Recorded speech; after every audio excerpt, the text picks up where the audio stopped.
গৌৰীপুৰত বন বিভাগৰ অভিযান ৰাস্তাৰ কাষতে থকা গছসমূহত গজাল লগাই বেনাৰ আৰু পোষ্টাৰ বিচাৰি বন বিভাগৰ অভিযান দীৰ্ঘদিন ধৰি গৌৰীপুৰৰ বিভিন্ন অঞ্চলত থকা গছসমূহত নিজৰ স্বাৰ্থৰ বাবে নিৰ্বাচনী বেনাৰ শিক্ষা প্ৰতিষ্ঠান চিকিৎসালয় ব্যৱসায়িক প্ৰতিষ্ঠানসমূহৰ বেনাৰ আৰু পোষ্টাৰসমূহ গছত গজাল লগাই গছত ওলমি ৰখা কাৰ্যক প্ৰকৃতিপ্ৰেমী ৰাইজ আৰু দল সংগঠনে বাধা প্ৰদান কৰাৰ পিছতে বন্ধ কৰা নাছিলে।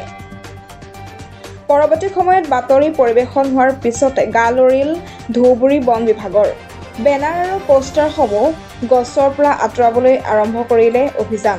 গৌৰীপুৰৰ বিভিন্ন প্ৰান্তত অভিযান চলাই বহুকেইখন পোষ্টাৰ আঁতৰাই দিয়ে। গোটেই ধুবুৰী জিলাৰ বন বিভাগে অভিযান চলাই থাকিব বুলি জনাই দিয়ে। গৌৰীপুৰত বিভিন্ন গছত যিবোৰ নাই যেতিয়া আমি সংবাদ মাধ্যমে বাতৰি পৰিৱেশন কৰাৰ পিছতে আপোনালোকে আহি পদক্ষেপ কি কয় ইমান কি কৰিছে আপোনালোকে? মইতো ইয়াত নতুন আহিছে, মইতো বাহাৰ কৰিমগঞ্জৰ পৰা আহিছে, আহিতো দেখিয়ে এতিয়া গছৰ পৰা যাওঁ পোষ্টাৰ এইবিলাক ওলাইছে।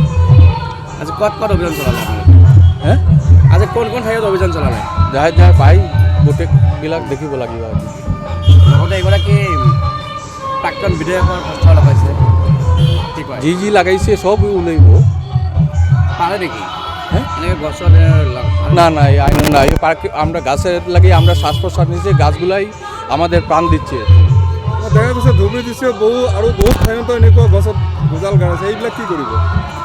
গাছ আছে সব খুলিবৰ খুলিবৰ চেষ্টা কৰুন। গৌৰীপুৰৰ পৰা মহিজুৰ ৰহমানৰ ৰিপৰ্ট, ডেইলি 24।